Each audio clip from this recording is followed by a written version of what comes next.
Welcome to our channel. Social మీడియాలో ఎవరైనా మహిళలపై అసభ్యకర పోస్టులు పెడితే వారికి కఠిన చర్యలు తీసుకోవాలని డిమాండ్ చేశారు వైఎస్ షర్మిల. అంతేకాకుండా ఈ వికృత చేష్టలపై ఎవరు ఉన్నా, ఎంత పెద్ద తలకాయలు ఉన్నా, ఏ ప్యాలెస్ లో వారు దాక్కున్నా వారిని అరెస్ట్ చేసి తీరాలని ఆమె డిమాండ్ చేశారు. మరి దీనిపై చర్చించడానికి మనతో పాటు ఉన్నారు సీనియర్ జర్నలిస్ట్ మాణిక్ గారు. సార్ నమస్తే. సార్ నమస్తే. సార్, వైఎస్ షర్మిల సోషల్ మీడియాలో ఎవరైనా అసభ్యకర పోస్టులు పెట్టడం జరిగితే వారికైతే కఠిన చర్యలు తీసుకోవడమే కాకుండా వారి వెనుక ఎంత పెద్దవారు ఉన్నా సరే వాళ్ళని అరెస్ట్ చేయాలని డిమాండ్ చేశారు సార్. అంతేకాకుండా వర్రా కేసులో చూసినట్లయితే తనపై తన తల్లిపై అసభ్యకర పోస్టులు పెట్టించింది అవినాష్ రెడ్డి అని తెలిసినా సరే ఆయనకి శిక్ష ఎందుకు పడట్లేదు, ఆయనను పోలీసులు ఎందుకు అరెస్ట్ చేయడం లేదు అని ఆమె తీవ్రంగా మండిపడడం చూసాం. దీన్ని మనం ఎలా చూడాలి? దీన్ని ఎలా అర్థం చేసుకోవాలంటే, ఓకే, మహిళలపై అరెస్ట్ చేసినటువంటి వర్ర రవీందర్ రెడ్డి, ఇంటూరి రవికిరణ్, అలాగే పెద్దిరెడ్డి సుధారాణి, ఊరుగడ్డ అనిల్, వీళ్ళందరూ అరెస్ట్ చేశారు. బాగుంది, ఎవిడెన్స్ తోటి అరెస్ట్ చేశారు, విచారిస్తున్నారు, రిమాండ్కి పంపారు. కానీ అసలు దీని వెనకాల ఉంది ఎవరు, అసలు ఆ పెద్ద తలకాయలు ఎవరు అని డైరెక్ట్గా అవినాష్ రెడ్డిని అరెస్ట్ చేయాలని చెప్తూనే ఇండైరెక్ట్గా జగన్మోహన్ రెడ్డికి కౌంటర్ ఇచ్చింది. ఎలాగంటే, ఏ ప్యాలెస్లో దాక్కున్నా లాగి ఈడ్చుకొచ్చి బోన్లో నిలబెట్టాలి అని చెప్పింది. ఇది చాలా సంచలన స్టేట్మెంట్ అని చెప్పొచ్చు. ఎందుకంటే స్వయాన అవినాష్ రెడ్డి వెనకుంది మా అన్నయ్యే అని చెప్తున్నారు. ఎందుకంటే ప్యాలెస్ కింగ్ ఎవరు? జగన్మోహన్ రెడ్డి. అంటే తను ఎంత ఆవేదన చెంది ఉంటుంది సొంత అన్నయ్యను ఆ వ్యాఖ్యలు చేయడం వెనకాల. అంటే తనపై వచ్చిన కామెంట్స్ కానివ్వండి, తన పుట్టుకపై వచ్చిన పోస్టింగ్స్ కానివ్వండి, అవన్నీ చూసి తలుక్కుపడిన ఆమె దీని వెనకాల వాళ్ళ అన్నయ్యే ఉన్నాడు అని చెప్పి తెలుసుకుని ఈ వ్యాఖ్యలు చేసిందంటారా? అవును శ్రావణి, నువ్వు చెప్పింది ఎగ్జాక్ట్లీ కరెక్ట్. ఈ స్టేట్మెంట్ ఇవ్వడానికి ఇంటర్నల్ గా ఆమె ఎంతో ఘర్షణకి సంఘర్షణకి లోనై ఉంటుంది. ఎందుకంటే ఇది చేయించింది నా అన్న కాకుండా ఉంటే బాగుండు అని తను కోరుకుని ఉండొచ్చు లోపల. కానీ చేసింది మా అన్నయ్య అయినప్పుడు అసలు ఇంత నీచుడిని నేను ఎందుకు వదిలిపెట్టాలి? నా అన్న కావచ్చు, ఎవడైనా కావచ్చు. నన్ను ఈ విధంగా కించపరిచి, నా శీలాన్ని కించపరిచి, నా తల్లి వ్యక్తిత్వాన్ని, తల్లి శీలాన్ని శంకించిన వ్యక్తి అసలు నా అన్న అయితే ఏంటి, ఇంకొకడైతే ఏంటి అనుకొని డైరెక్ట్గా ఇండైరెక్ట్ గా, డైరెక్ట్ ఏమో అవినాష్ రెడ్డిని చెప్పింది. దీని వెనకాల వర్ర రవీందర్ రెడ్డి అనేవాడు మమ్మల్ని నీచంగా పోస్టులు పెట్టింది వర్ర రవీందర్ రెడ్డి, వాడు వెనకుంది Avinash Reddy. So Avinash Reddy clear cut గా తెలుస్తున్నప్పుడు మరి ఈ అవినాష్ రెడ్డి వెనకుంది ఎవరు అన్నది ఇప్పుడు ప్రశ్న ఉత్పన్నం అవుతుంది మనకి. ఈ అవినాష్ రెడ్డి వెనకుంది ఎవరు అంటే జగన్మోహన్ రెడ్డి.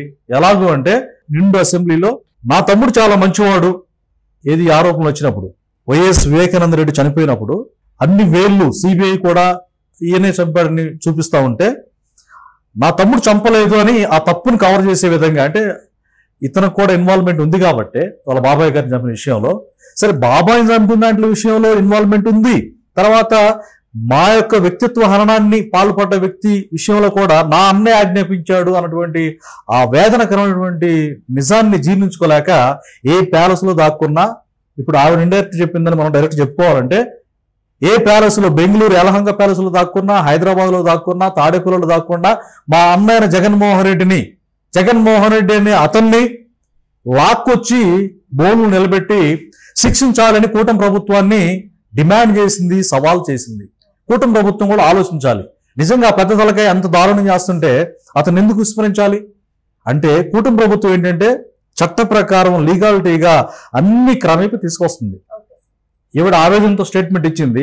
ఈ స్టేట్మెంట్ ను కూడా చాలా సీరియస్ తీసుకుంటారు.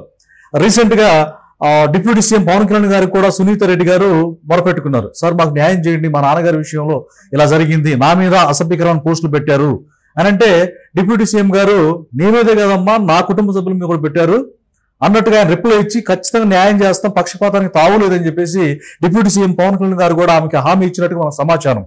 అలాగే చంద్రబాబు నాయుడు గారు కూడా సాక్షాత్తు ఆయన 14 ఏళ్ళు సీఎం చేసిన వ్యక్తి నాకే రక్షణ లేకుండా పోయింది, ఈ సోషల్ సైకోలు మా ఫోటోలు మార్ఫింగ్ చేయడం మాత్రమే కాకుండా కుటుంబ సభ్యుల ఫోటోలు, ముఖ్య నేతలు అంటే పవన్ కళ్యాణ్ గారిని, లోకేష్ గారిని, చంద్రబాబు నాయుడు గారిని వాళ్ళ ఫోటోలు వాళ్ళ ఎక్స్లో కానీ సోషల్ మీడియాలో కానీ మొత్తం వైరల్ చేశారు. అలాగే ఇప్పుడు ఈవిడ చెప్పినటువంటి మా వ్యక్తిత్వ హననానికి పాల్పడినటువంటి వర్ర రవీందర్ రెడ్డి వెనక అవినాష్ రెడ్డి ఉన్నాడు, అవినాష్ రెడ్డి వెనక జగన్మోహన్ రెడ్డి ఉన్నాడు, ఏ ప్యాలెస్ లో ఉన్నా కానీ అతను లాక్ వచ్చి దయచేసి శిక్షించండి మహాప్రభు అని షర్మిల గారు కూటమి ప్రభుత్వాన్ని ఒక రకంగా డిమాండ్ చేస్తున్నారు, రిక్వెస్ట్ చేస్తున్నారు. తొందరగా శిక్ష పడాలని ఆమె కూడా ఎదురు చూస్తున్నారు. ఆవిడ మాత్రమే కాదమ్మా, ప్రజలందరూ కూడా చూస్తున్నారు. నిజంగానే జగన్మోహన్ రెడ్డి పూసలు కదిలిపోయిన పరిస్థితి. అవినాష్ రెడ్డి అమాయకంగా, అసలు ఎంత అమాయకంగా నటిస్తున్నట్టు అతను కూడా చాలా ఏం తెలియనట్టు నా బంగారు పుట్టలో ఏలు పెడితే కుట్టనా అన్నట్టు ఆ బంగారు పుట్టలో ఏలు పెట్టకుండా కుట్టి చీల్చి చిదిమేసేటువంటి ఆ వ్యక్తిత్వం బయటికి కనపడలేరు. బయటికి కనపడలేకుండా ఏం చేస్తారంటే అమాయకంగా అసలు జగన్మోహన్ రెడ్డి అబద్ధాలంటే ఏంటో తెలియదు, ఎంత సున్నితో మనసుకున్నా అని ఇంకో మాట కూడా ఉందమ్మా. ఇంకో మాట కూడా మనం అనుకోవాలి. ఆస్కార్ స్థాయి నటన మా అన్నయ్య చేస్తున్నాను కూడా చెప్పింది. ఈ ఆస్కార్ అవార్డు ఎవరికి ఇవ్వాలి? జగన్మోహన్ రెడ్డికి. షర్మిల సాక్షాత్తు జగన్మోహన్ రెడ్డి గారు మీ చెల్లెలు, సొంత షర్మిల గారు మీ చెల్లెలు, సొంత ఒకే రక్తం ఒకే తల్లిదండ్రుల రక్తం, నీ తోడబుట్టిన చెల్లెలు. అసలు ఇంతకంటే ఎవిడెన్స్ ఏం కావాలి? నిజంగానే ఈడ్చుకొచ్చి బొక్కలేసిన పరిస్థితి. అవినాష్ రెడ్డి కేసులో చూసినట్లయితే నిన్న చూసాను సార్, మనకి సుప్రీంకోర్టు నుంచి వివేక హత్య కేసులో ఆయనకి నోటీసులు అందడం జరిగింది. ఇంకో పక్క వర్ర రవీందర్ రెడ్డి కూడా ఇవన్నీ చేయమన్నది అవినాష్ రెడ్డి అని చెప్పారు. మరి ముందుగా సిబిఐ పోలీసులు అరెస్ట్ చేస్తారంటారా అవినాష్ రెడ్డిని, లేదంటే సిఐడి పోలీసులు అరెస్ట్ చేస్తారంటారా? ఈ లోపల అంటే మార్చి 3వ తారీఖు అది విచారణకు వస్తున్నాం. మళ్ళీ ఆ లోపల బెయిల్ క్యాన్సిల్ చేయమని సునీత గారు పిటిషన్ దాఖలు చేశారు. ఈ లోపల స్టేట్ గవర్నమెంట్ యాక్టివ్ అయ్యి ఇలాంటి స్టేట్మెంట్స్ ఎందుకని మీరు ఉపేక్షిస్తున్నారని చెప్తున్నారు కదా, సవాల్ చేస్తున్నారు. సో అసలు ఎందుకు అన్యాయంగా సిబిఐ ఏదో స్కిల్ డెవలప్మెంట్ లో అన్యాయం జరిగిందని చెప్పేసి ఏ తప్పు చేయని విషయానికి ఇప్పుడు పివి రమేష్ గారు మాజీ ఐఏఎస్ ఆయన ఇచ్చినటువంటి స్టేట్మెంట్ కి కుట్ర ఉంది, దీంట్లో దుర్మార్గం ఉందని చెప్పి ఆయన తేల్చి చెప్పాడు. మనకు మీడియాలో చూసాం. అయితే ఇట్లా చేశారు కదా, సిఐడిని దుర్మార్గానికి ఉపయోగించారు కదా, అన్యాయానికి ఉపయోగించారు కదా, అసలు నిజమైనటువంటి దిగ్గుదాల్చడానికి సిబిఐని వాడాలని స్టేట్ గవర్నమెంట్ కనుక అనుకుంటే ఇమ్మీడియట్ గా జగన్మోహన్ రెడ్డిని అలాగే అవినాష్ రెడ్డిని అక్కడికి వెళ్ళి ఈసారి మంది మార్బల్ అడ్డు పెట్టుకుని ఏం చేయలేరు. ఎందుకంటే వాళ్ళ ప్రభుత్వం లేదు, ప్రజల పరిపాలన ఉంది కాబట్టి, కూటమి ప్రభుత్వం కాబట్టి లాక్కొచ్చి అంకుశంలో రాజశేఖర రెడ్డి కనుక రామిరెడ్డి అనే క్యారెక్టర్ని తీసుకొచ్చి శిక్షిస్తారు. అట్లాగే వాళ్ళిద్దరిని కూడా కడప నుంచి లాక్కొచ్చి జైల్లో వేస్తే రాష్ట్రం బాగుపడుద్ది, ప్రజలు బాగుంటారు, బాధితులైనటువంటి షర్మిల గారు బాగుంటుంది, అలాగే సునీత గారు బాగుంటారు, వాళ్ళ తల్లి విజయమ్మ గారు ఆమె కొడుకుగా ఒక కన్న పేగ్గా బాధ పుట్టినా తప్పుకి శిక్ష పడింది, దేవుడు న్యాయం చేశాడని తను కూడా, అంటే దేవుడు నమ్మే బిడ్డగా ఆమె దేవుడు నమ్మదు కదా, ఆమె కూడా దేవుడు న్యాయం చేశాడని చెప్పేసి హర్షిస్తుంది అనేది నా అభిప్రాయం. మరి ఈ కేసులో ఎలాంటి చలనం లేదు, వర్ర రవీందర్ రెడ్డి అవినాష్ పేరుని చెప్పినా సరే ఇంకా ముందుకు వెళ్ళట్లేదు అని షర్మిల ఆవేదన వ్యక్తం చేస్తున్న తరుణంలో కూటమి ప్రభుత్వం ఎలాంటి నిర్ణయం తీసుకుంటుందో వేచి చూడాలి sir. Thank you sir. Thank you.